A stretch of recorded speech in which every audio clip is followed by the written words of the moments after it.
Donc, bonjour Daniel, Bonjour, pasteur. j'espère que tu vas Oui, je bien. vais très bien par la grâce de Dieu. En tout cas, bienvenue en Belgique. Merci. Je sais pas comment le climat ça va, tu tiens le coup, Le c'est climat, compliqué. on essaye de faire avec parce qu'en Afrique, il fait quand même chaud et ici, il fait trop froid. Donc, on essaye De gérer. de gérer. Ok, en tout cas, c'est un plaisir pour nous de t'avoir sur le plateau. Plaisir aussi. Et je pense qu'il y a beaucoup qui seront encouragés, édifiés. Il y a beaucoup qui se posent des questions Mm, concernant les dons et les talents. exactement. Et si tu permets, je souhaite qu'on aborde vraiment cette thématique de comment est-ce que les personnes peuvent découvrir Mhm, les dons et les talents exact. qu'ils ont. Mhm, Donc, si c'est bon pour toi, je vais te demander de te présenter brièvement pour le ok. peu de personnes qui ne te connaissent pas. Ok, pour la présentation, je suis Daniel Banamouere, connu sous le nom de Daniel Banam. Alors, je suis chanteur, adorateur, mais aussi photographe. Donc, j'évolue dans la photographie. Je suis marié à une charmante épouse, extraordinaire, Nadia. Je prie à la parole du salut à Kinshasa. Je vis aussi à Kinshasa. Donc, en quelques mots, voici Daniel Banam. Ok, donc là, tu as parlé de deux casquettes. Je pense qu'il y a la casquette chant, la casquette photographe, les gens connaissent moins. Ouais, Mais moi, j'ai exactement. vu un peu ce que tu réalises. Je me Mhm. suis dit, waouh! Je me Merci. suis dit, waouh! Et je Merci, pense que merci. beaucoup seront justement édifiés par notre échange. Mhm. J'aimerais déjà, avant de rentrer dans le vif du sujet, quelle est ta compréhension des dons et des talents? Parce qu'il y a beaucoup de choses qui se disent autour. Il y a beaucoup qui ne savent pas ce qu'est un don, c'est quoi un talent, quelle est la différence entre les deux, etc. Pour toi, quelle est ta compréhension? C'est vrai que dans et talents, ils sont un peu comme des frères. C'est vrai qu'ils se ressemblent, mais ils sont quand même différents parce que lorsqu'on parle de talent, c'est souvent quelque chose qui est inné. C'est quelque chose que tu apprends, que tu peux voilà, cultiver autour de toi. Mais le don, c'est quelque chose qui vient de Dieu. C'est vraiment Dieu qui te donne la chose que tu n'avais pas et qui te donne vraiment les capacités de faire cette chose. Ok. Mhm. Ah non, c'est très, très, très clair. Donc, ça veut dire qu'un don peut être un talent pour quelqu'un d'autre. Exactement, Exactement. Donc, exactement, ouais. pour quelqu'un, ça peut être. Et pour toi, le chant, c'est un don ou un talent? Alors pour moi, le chant est un don. Parce que pour dire vrai, au début, je chantais, mais je chantais très faux. Mais par la grâce de Dieu, avec le temps, je sais personnellement que cette chose-là, c'est pas du Daniel Banham. C'est vraiment Dieu qui a déposé ça à l'intérieur de moi. Mais c'est vrai aussi qu'avec le temps, quand on a un don, quand on a quelque chose, cela nous demande quand même d'avoir des temps de pratique. Parce que le chant, quand même, c'est quelque chose qu'il faut pratiquer. Tu peux avoir la chose, mais si tu ne pratiques pas, tu ne vas pas te performer parce qu'il y a, voilà, je peux dire comme des échelles en fait. Donc ça m'a pris du temps de travailler, de savoir, comme je suis clavériste aussi, ça m'a pris du temps de savoir que ici c'est un do, comment il faut poser la voix sur le do, sur le ré. Donc c'est aussi des années de travail. Donc le chant pour moi est un don, mais que j'ai eu le temps vraiment de travailler. Ok. Ouais. Parce que nous, on a découvert Daniel Banham en 2021 et on s'est dit tout a commencé en 2021, mais finalement, non. Non, non, non, non, pas Est-ce du que tu peux tout. nous raconter ton parcours un Mmh, peu? ouais, mon parcours, beaucoup ne savent pas, ne connaissent pas mon parcours, mais j'ai reçu le Seigneur en 2008 et en 2008, par la grâce de Dieu, mon père en 2012 a un travail au Burundi en tant qu'ambassadeur et comme je suis le cadet de la famille, ben, il a dit: «Daniel, c'est avec toi qu'on va partir». Je me retrouve au Burundi et c'est là dans une très belle église et j'ai dit au pasteur: «Voilà, je suis clavériste, j'aimerais bien commencer à jouer, à l'église» et j'étais clavériste second. Donc il y avait un clavieriste principal et il y avait un second et j'étais le second et pendant, je crois, une année, j'étais là. Mais j'avais, vous savez, en tant que pas seulement chrétien, mais en tant qu'humain, on a tous des modèles. Il y a quelqu'un qu'on regarde quelque part, on dit: «Un jour, je serai comme lui». Peut-être c'est un joueur, c'est un basketteur, voilà et moi, c'était, Michael Smith. Alors quand il jouait, il chantait, je me disais: «Waouh, one day, I wanna be like him». Un jour, j'ai envie d'être comme lui et un bon jour, j'ai dit à mon pasteur: «Non pasteur, je crois que je peux aussi chanter». Je n'avais pas dit faire les 2 parce que c'est vrai qu'à la chorale, on avait quelqu'un, un leader de chorale qui s'appelle Fortran Bigirimana, qui chantait et qui faisait les 2 et quand je voyais ça, je me disais: «Mon exemple est maintenant, il est juste là, à quelques mètres de moi» et ce jour-là, j'ai dit au pasteur: «J'aimerais chanter». Il me dit: «OK, comme c'est la répétition, c'était un mardi, on va donner le micro pour t'auditionner». Et comme j'avais la frousse, j'avais peur, je me dis: «Non». voilà, la chorale était sur l'autel et il y avait l'église. Je me dis, non, je me retourne pour regarder l'assemblée. Bon, il n'y avait personne, juste la salle.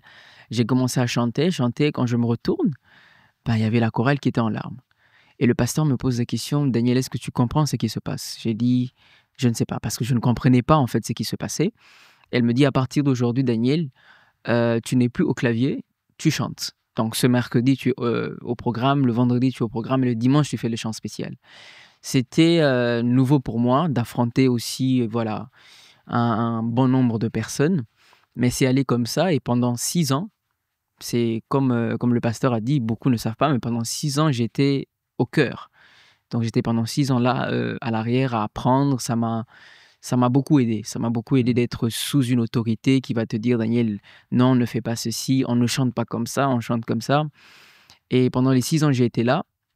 Et voilà, c'est vrai, au Burundi aussi, j'ai étudié, j'ai fait l'école française. Et quand on a fini, j'avais la possibilité de venir ici en Europe. Donc j'aurais voilà, j'aurais pu venir ici depuis très longtemps. Mais le Seigneur me dit, Daniel, tu vas en Chine. Parce qu'il y a une église qui prie et tu vas être la réponse à cette église. Et je vais en Chine, j'obéis. Quand j'arrive à l'église, dès que j'arrive à l'église, Dieu me dit, Daniel, c'est ici que tu dois être. J'accepte d'être là et j'ai commencé encore le même processus. Et c'est vrai, c'était pas facile parce que je quittais d'une église de 3000 personnes. Quand j'arrive, c'est une église à peine de 40 personnes, comme une petite cellule. Et je ne pouvais pas aussi faire le show pour dire, allez, me voici, je suis la réponse à vos prières, le Messie qui vient d'arriver. Non, j'ai vraiment commencé low, où j'étais là, j'étais pianiste, après pianiste, on a commencé à me donner de conduire en fait les cultes. J'ai conduit les cultes et après j'ai été responsable de chorale. Et ce qui a fait que Covid m'a trouvé en Chine. Et je le disais en fait au pasteur, c'est que je suis un éternel confiné. Moi, ma vie, c'est vraiment dans le confinement. Je peux rester dans une chambre pendant des jours, des mois. Mettez-moi juste un clavier, ma Bible, et c'est fini, j'oublie le monde. Alors le Seigneur me dit, Daniel, tu dois apprendre au monde à vivre le confinement, vu que toi, c'est ta vie. Et c'est là que j'ai commencé à faire des vidéos. J'aime pas les caméras, même là, je suis en train de trembler. Alors, j'aimais pas et j'aime pas les caméras.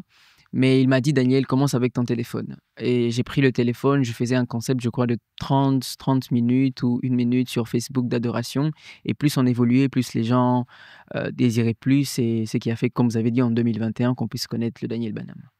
Ok, c'est très clair. Mm. Donc là, il y a la découverte et finalement, qu'est-ce qui t'a poussé à te lancer dans le chant au niveau où tu es aujourd'hui, au niveau international? Est-ce que c'est un appel? Est-ce que c'est juste parce que tu as découvert que tu avais un don? Comment est-ce que tu arrives à prendre cette décision de dire que tu en fais un ministère? Alors, ça n'a pas été facile, je dois le dire, parce que je suis quand même quelqu'un, des fois, de très têtu dans la présence de Dieu, quand Dieu me dit de faire des choses. C'est vrai que j'ai eu, en étant un homme confiné, j'ai eu le temps à passer du temps avec Dieu. Il m'a donné vraiment des directives.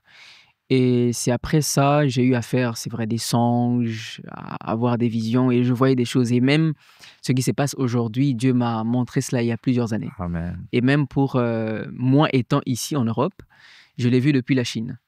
Le Amen. Seigneur, oui, le Seigneur, mais il avait même précisé, le premier pays d'Europe où tu dois aller, c'est pas la France, c'est la Belgique. Waouh, donc on est heureux à Charleroi de te Voilà, recevoir. exactement. Et quand je voyais toutes les invitations, je me disais, non, c'est pas la France, c'est la Belgique. D'où je suis venu ici. Donc, ça n'a pas été facile, ça a été des temps où Dieu m'a imposé beaucoup de choses, mais que j'ai eu à accepter parce que, vous savez, tout ce qui est en termes de dons, c'est vraiment pour l'édification de l'Église. Ce n'est pas d'abord pour nous. Et je savais que ce que le Seigneur avait mis à l'intérieur de moi, c'était pour bénir son Église. Et j'ai été face à sa présence et j'ai dit, Seigneur, fais de moi ce que tu veux. Fais Amen. vraiment de moi ce que tu veux. Et moi, la particularité, c'est chez Daniel, bon, les autres chants, c'est pas mauvais de faire des concerts payants, mais Daniel, lui, ne fait aucune activité payante. Exact. Qu'est-ce qui t'a poussé à prendre une telle décision? Et comment puisque finalement tu es chante, c'est un ministère, Mm. donc tu dois quelque peu en vivre, puisque Mhm, en tant que l'ouvrier mérite son salaire. Et comment tu penses qu'il est possible de vivre d'un ministère où pas de concert payant, pas d'activité payante? mhm. Je suis bien curieux de savoir. Alors, pour commencer, hein, c'est pas donné à tous. Je crois que Mm. c'est Dieu qui m'a donné ce fardeau, si je dois le dire.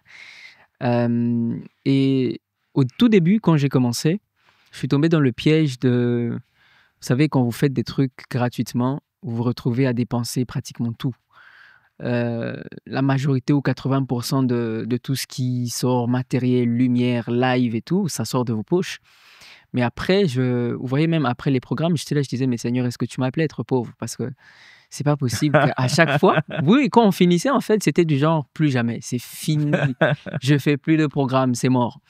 Mais après, en passant du temps dans la présence de Dieu, j'ai compris que lorsque Dieu te donne une instruction, il te donne ton cerveau afin de réfléchir à différentes manière d'appliquer ou de mettre en application, voilà, ce qu'il t'a donné. Ce qui fait qu'aujourd'hui, la grande surprise, c'est que par exemple, le 16 janvier, on va faire un programme de 24 heures qui va commencer le 16 à 18 heures, finir le 17 à 18 heures.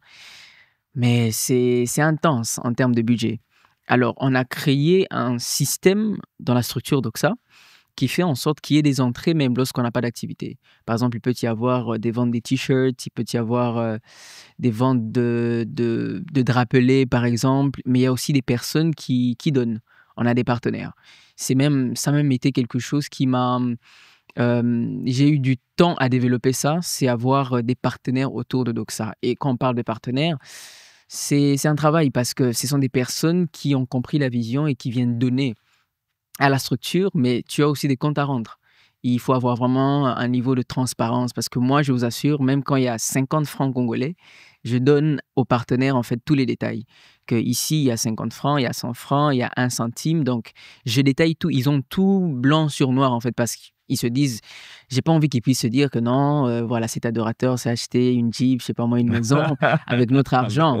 Donc, il y a vraiment une différence entre tout ce qui vient pour Doxa et les bénédictions qu'on peut me donner personnellement. Mm. Et je vous assure, il arrive des fois où ce qui entre en termes de bénédiction, donc quelqu'un vient te dire, Daniel, j'ai été touché par ton ministère, je te donne. Si je devais faire même des entrées payantes, il y a eu même des fois où j'ai eu des propositions ici en Europe de faire soi-disant des concerts payants. Et quand je regardais le contrat et ce qu'on devait me donner, ce n'était pas la moitié de ce qu'on me donne ou qu'un particulier peut venir me donner pour me bénir, en fait. Donc, je crois que même lorsque Dieu t'appelle à faire à marcher dans une certaine voie, c'est qu'il sait comment est-ce qu'il va te bénir. Donc, c'est pas à toi de t'inquiéter. S'il prend soin des oiseaux du ciel, à combien de plus forte raison toi, ton serviteur, Mm. son serviteur plutôt. Donc, c'est gratuit et Dieu pourvoit à tous mes besoins et je ne regrette pas d'avoir accepté de prendre ce chemin. Ce chemin. Et puis, je profite du coup pour inviter toute personne qui désire être partenaire de Doxa et du coup à se rendre sur ta page, c'est ça? Oui, exactement. Il y a un lien. Voilà, on va vous dire comment être partenaire. Ok. Voilà. Donc, je vous invite vivement parce que c'est vrai que le Seigneur, justement, l'a appelé à offrir le don et la grâce qu'il a reçu gratuitement. Mais ce qu'il faut savoir, c'est que recevoir sans rien semer ne permet pas à ce qu'on a reçu de rester. Malheureusement, beaucoup de personnes ne réalisent pas la grâce parce que lorsque tu viens dans un concert et que tu payes, finalement, c'est un peu comme si le coût de la contrainte. Ce n'est pas une semence véritable. Mais là, c'est l'opportunité de semer, c'est-à-dire de donner de manière volontaire et avec la bonne disposition de cœur. Et lorsqu'on sème dans un ministère aussi prolifique, puisqu'on peut témoigner de la signature de l'Esprit dans tout ce qui est effectué, on assurément connecte à la grâce et on permet à la grâce de rester. Donc, j'invite les personnes à ne pas dire, oh, vraiment, je suis béni, je suis vraiment... Non, il y a une autre réalité. Il y a la bénédiction, mais il y a une transformation. Il y a une intensité, un poids de la grâce qui transporte, qui peut rester dans des vies, dans des ministères, dans diverses activités. Mais ça passe également par la semence. Donc, semer, ne vous contentez pas juste d'écouter et de dire « je suis béni ». Donc, je vous encourage, à vous qui m'écoutez. Merci. Donc, on passe du coup à la partie photographie. Et j'étais stupéfait de réaliser que tu n'as pas fait d'études de photographie. Du tout. Au-delà d'être, parce qu'on parle de dons et de talent, au-delà d'être, je dirais, un talent, c'est vraiment une passion. Ok. C'est vraiment une passion. Mon épouse me l'a dit avant que je puisse monter sur le plateau, c'est que je peux passer des heures, pratiquement toute une journée devant ma machine en train d'éditer des photos Wow. ou en train de faire des recherches sur les différents, tout ce qui est matériel et tout. Et même quand je suis entré ici, la première chose, j'étais en train de contempler les matériels, je dis waouh, c'est beau parce que c'est vraiment une passion, c'est quelque chose qui est vraiment, ça coule de mes entrailles, quoi. J'ai pas fait d'études, mais je crois fortement lorsque vous avez une passion, vous pouvez faire des études ou pas, mais la passion te pousse à étudier. La passion te pousse à faire des recherches parce que c'est vrai, j'ai fini en management et marketing. J'aurais bien voulu faire une école d'art. Voilà, j'étais allé voir les parents, je disais non, je veux faire une école d'art. Mais en regardant les coûts que ça demandait, je me suis dit, ici, ah, peut-être qu'on va vendre la maison. Et je me suis dit, ok, Daniel, c'est vrai que tu as la passion, tu peux te former. Et aujourd'hui, grâce à YouTube, on peut avoir des vidéos, des tutoriels et tout, regarder comment faire ceci, cela. Et c'est comme ça que j'ai vraiment évolué. Ok. Et Ouais. comment tu découvres le talent de photographie? La découverte, vous savez, j'ai toujours aimé tout ce qui est beau et tout ce qui est art. C'est vrai que j'ai commencé avec, moi je prenais tout et rien. Je prenais même des fourmis, je peux voir une fourmi en train de marcher, j'ai dit: «Ah, attends, je prends mon téléphone» parce que j'ai commencé avec un téléphone et c'est de là que je faisais des photos et au Burundi, il y a une agence, qui m'a contacté parce que je prenais juste des fleurs. Je prenais des fleurs et tout le monde aimait: «Daniel, comment tu as fait? Avec quel appareil tu as fait?» Et je ne voulais pas dire que je prenais avec un téléphone parce que voilà, on allait voilà. Après, il y a cette agence qui s'appelait Umuringa Fashion, donc de mode, qui me dit: «Non Daniel, on a un casting, on aimerait que tu viennes faire des photos». Mais il ne savait pas que voilà, derrière, il y avait un téléphone et c'était chaud. Je me disais: «Mais qu'est-ce que je vais faire?» Voilà, il y aura des modèles qui vont défiler, moi je vais être là avec mon téléphone à prendre et c'est là que je rencontre un ami et il avait un appareil photo Canon, 1100D et je lui dis: «Non, est-ce que tu peux me prêter ton appareil parce qu'on m'a contacté, je dois aller». C'est là que je prends la caméra, que je commence à faire des études sur la caméra. Parce que je me dis aussi, voilà, j'ai jamais utilisé ce genre de caméra, donc j'ai vraiment fait des études. Je me rappelle, c'était toute la nuit, j'étais là sur YouTube en train de chercher, c'est quoi l'ISO, c'est quoi, parce que bon, en fait, j'ai plus été dans le monde anglophone. Donc, c'est quoi l'ISO? C'est quoi, l'aperture? C'est quoi, l'ouverture? C'est quoi un lens? C'est quoi ceci, cela? Et le lendemain, je devais me présenter et c'est là que j'ai fait des photos, ils ont aimé et c'est de là, c'est vrai, j'ai pas vraiment, pour dire vrai, j'étais vraiment amoureux de la nature. J'aimais pas les humains, si je dois le dire, parce qu'ils étaient très compliqués. Les humains à prendre les photos, souvent: «Non, j'ai pas aimé ici. Non, moi j'ai un angle, je préfère cet angle et non pas cela».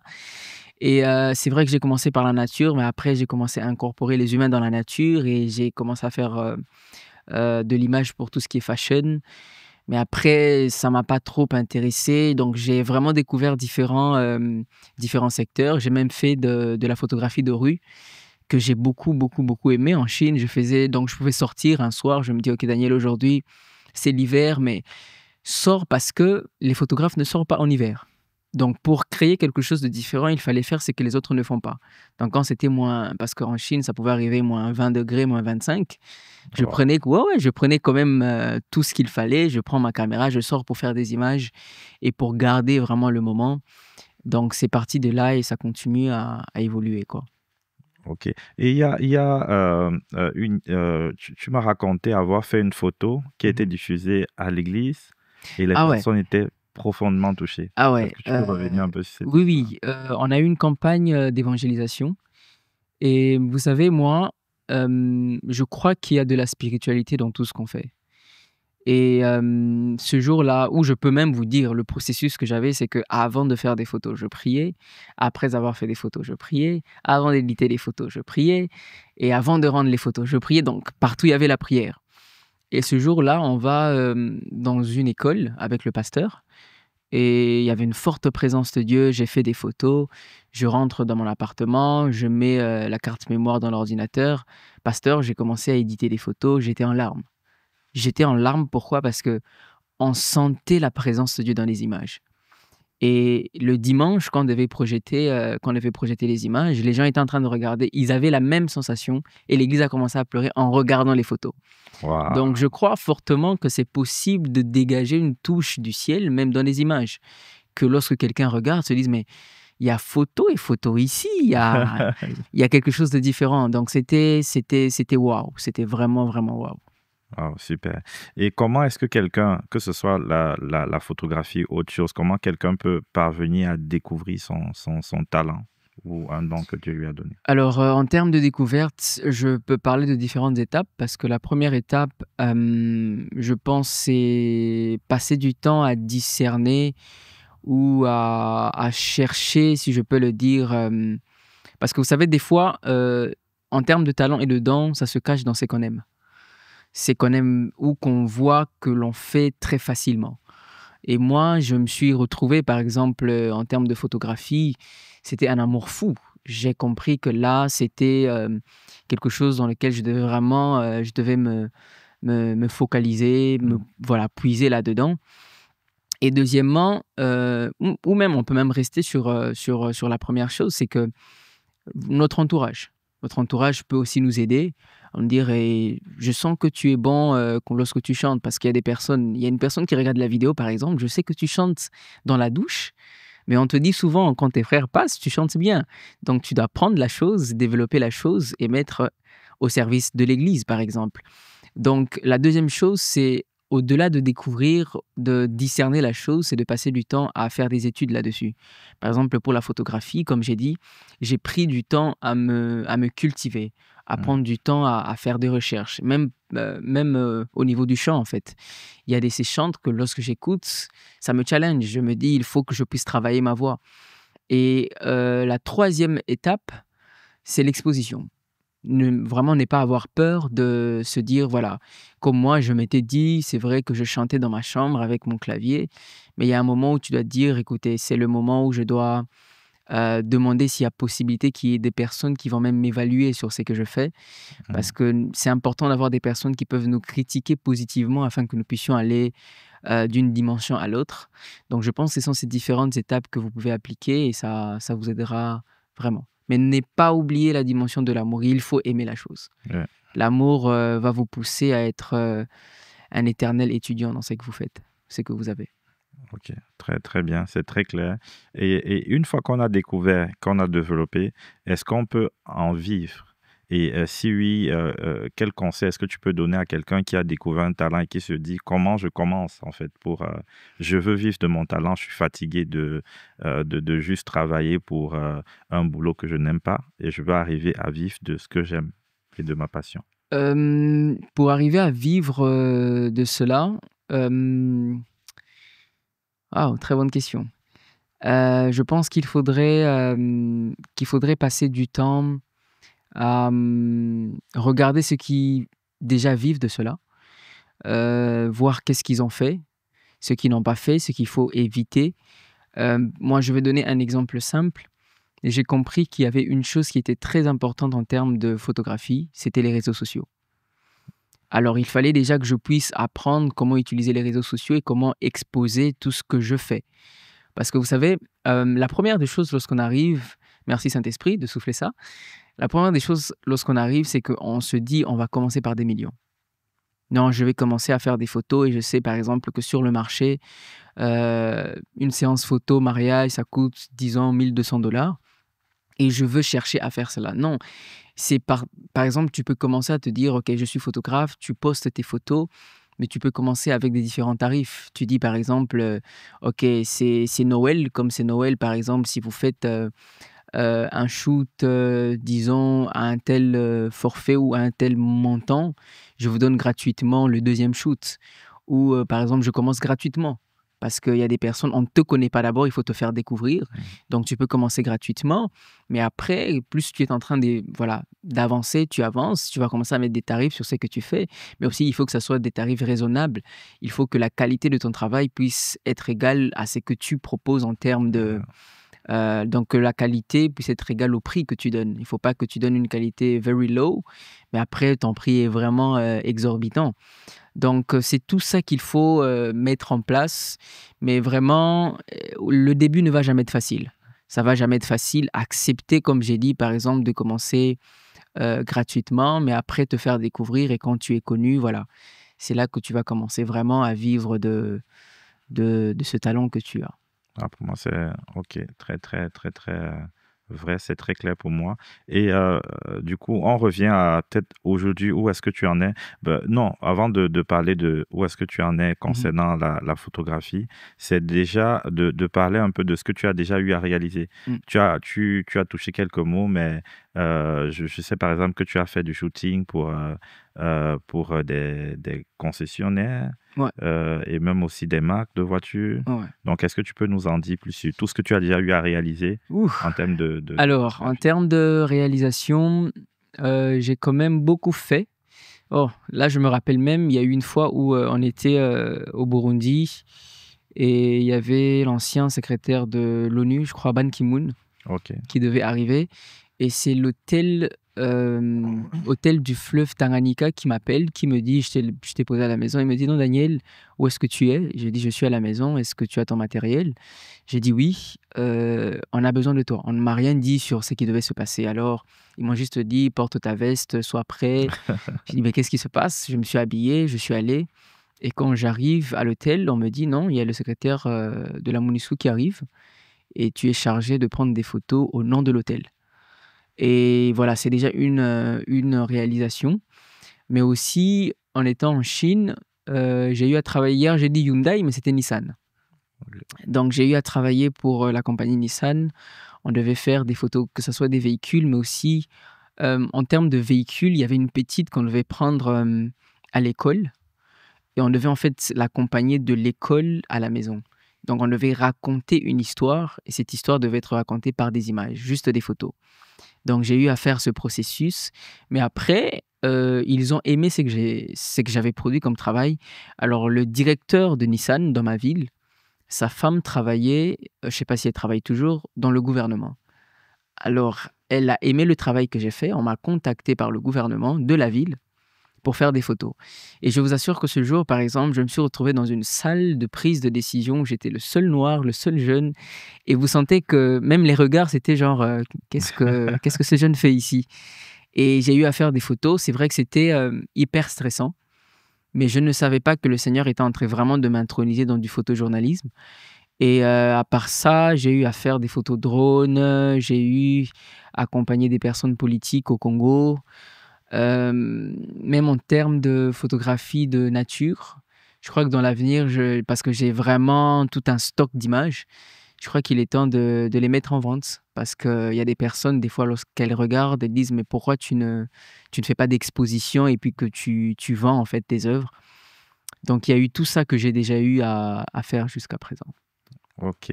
Mhm. Et aujourd'hui, pour quelqu'un qui est intéressé par tes services, quelles sont les offres de services que tu proposes? Alors, les offres de services, je suis plus dans du photojournalisme maintenant. Donc, j'accompagne les personnes politiques. J'ai trouvé comment dire, c'est au-delà d'aimer, comment dire en français, enjoy. Je prends plaisir d'accompagner les personnes politiques. Donc, je suis vraiment derrière à raconter en fait l'histoire. Parce que la photographie, c'est pas juste prendre la caméra et faire des photos. Il faut que derrière l'image, qu'il y ait une histoire. Lorsqu'on regarde une image, qu'une personne ait la capacité d'interpréter ce qui se passait ce jour-là. Donc, Dieu m'a donné cette capacité, en fait, en prenant une image, en fait, de raconter une histoire. Donc, je suis dans du photojournalisme et voilà. Ok. Mhm. Et si une entreprise a besoin d'un photographe pour, je sais pas, peut-être prendre des photos des produits, c'est des choses que tu fais encore aujourd'hui ou pas? Ah oui, j'ai eu à faire, même dans les réalisations, j'ai eu à faire des photos pour des restaurants, pour des menus, en fait. Ok, Et même pour des produits, par exemple la tasse qui est là, j'ai eu à faire, je crois, je me rappelle en Chine, on m'a appelé pour faire des photos des pots de fleurs, des tasses. On a passé toute une journée, donc on a amené tasse après tasse. Je devais prendre le temps de regarder l'angle, la lumière, et c'est toujours possible aujourd'hui parce que comme j'ai dit, j'ai commencé par la nature, mais aussi par les détails, et je prends plaisir à le faire. Donc c'est très possible de continuer à le faire, vu que j'ai eu à le faire et j'ai toujours cette passion en fait de le faire, quoi. Oui. Et ton activité est limitée, en tout cas de photographe, est limitée uniquement en RDC où tu peux intervenir hors... Non, je peux vraiment intervenir hors RDC, c'est très possible, très très c'est très possible. possible, parce que j'ai eu à le faire. Une fois, j'ai eu à aller au Rwanda, c'était pour un mariage. Donc oui, on se déplace vraiment. Ok. Mhm. Une dernière question. Il y a un pasteur à qui quand je dis un pasteur que tu venais à ICC Charleroi, il m'a Exactement. dit, mais comment tu as fait pour entrer en contact avec lui? Donc, j'ai le sentiment que pour beaucoup de personnes, c'est compliqué de rentrer en contact avec toi. Est-ce que c'est vrai? Sinon, comment est-ce qu'une église qui souhaite, ou une organisation simplement qui souhaite t'inviter en tant que chante peut procéder? Il y a deux questions. La première question, est-ce que c'est vrai? Euh, Question pour un champion. C'est pas vrai. C'est pas vrai. C'est vrai que c'est pas toujours facile d'entrer en contact, mais c'est possible parce que sur mes réseaux sociaux, par exemple, ok, le gros problème qui se pose souvent, c'est que on m'écrit sur les réseaux sociaux. Alors que sur les réseaux sociaux, il y a beaucoup de messages. Il y a beaucoup, alors beaucoup, beaucoup de messages. Et des fois, je peux répondre à un message aujourd'hui et le message qu'on m'a envoyé il y a 2 mois, c'est là que je vais voir le lendemain. Donc, il y a une adresse mail sur mes réseaux sociaux, donc growworship1@gmail.com, qui est vraiment dédiée uniquement pour tout ce qui est invitation. Là, c'est plus facile. Lorsqu'on entre, on voit directement qu'il y a une invitation. Donc, s'il vous plaît, par compassion de Christ, de ne pas faire des invitations sur les réseaux parce qu'il y a vraiment beaucoup de messages, mais de passer par l'adresse mail. Ok. Et moi, je peux confirmer en tout cas que peut-être vous avez eu à inviter des chantes compliquées. Lui, ce n'est pas un chant compliqué, mais par contre, c'est un chant qui marche par l'esprit. Donc, il y a Merci. besoin aussi d'avoir la confirmation de l'esprit. Je vous encourage. On a passé déjà 2 jours, on va dire 1 jour et demi ensemble, et je peux vraiment attester de la main de Dieu sur sa vie. Et je sais que ce que nous allons vivre ici à Charleroi sera simplement amazing. Amen. Donc, je vous invite à ne pas hésiter à le contacter. Daniel, est-ce que tu souhaites aborder un thème ou un autre sujet, ou est-ce que tu penses qu'on a fait le tour, et est-ce que tu peux donner un mot pour la fin? Je pense qu'on a fait le tour, et j'aimerais quand même parler à ces personnes qui encourageaient, ces personnes qui pensent ne pas avoir un don ou un talent. Je pense que nous avons tous un talent. On a quelque chose à l'intérieur de nous, et il est important de passer du temps, comme on l'a dit, de chercher la chose, de découvrir la chose, de discerner c'est quoi la chose, mais aussi de passer du temps à développer la chose et de ne pas avoir peur d'avoir des personnes autour de soi pour critiquer, pour voir où est-ce qu'on en est, et surtout, surtout, surtout, surtout de mettre cela pour le bénéfice de l'Église, bénir quelqu'un au travers de cela. Donc ça a été un plaisir, très grand plaisir d'être ici avec vous, En pasteur. tout cas, c'est nous qui sommes honorés. Donc, on Merci. se dit à bientôt. À très bientôt. Peace.